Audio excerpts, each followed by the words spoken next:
Sumainyo ang Panginoon. At sumaiyo rin. Ang mabuting balita ng Panginoon ayon kay San Mateo. Papuri sa iyo, Panginoon. Noong panahong iyon, sinumbatan ni Jesus ang mga bayang ginawa niya ng maraming kababalaghan sapagkat hindi sila nagsisi at tumalikod sa kanilang mga kasalanan. Kawawa ka, Corazin!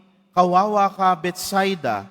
Sapagkat kung sa Tiro at Sidon ginawa ang mga kababalaghang ginawa sa inyo, malaon na sanang nagdaramit ng sako at nauupo sa abo ang mga taga roon upang ipakilalang sila ay nagsisisi.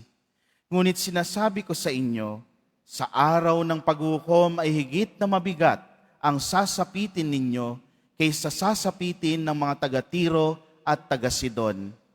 At ikaw, Capernaum, ibig mong mataas hanggang sa langit, ibabagsak ka sa Hades, sapagkat kung sa Sodoma ginawa ang mga kababalaghang ginawa rito sa inyo, sana'y nanatili pa ito hanggang ngayon.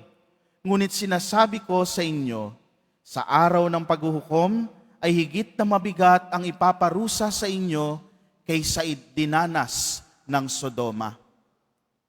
Mga kapatid, ang mabuting balita ng ating kaligtasan. Pinupuri ka namin, Panginoong Heso Kristo.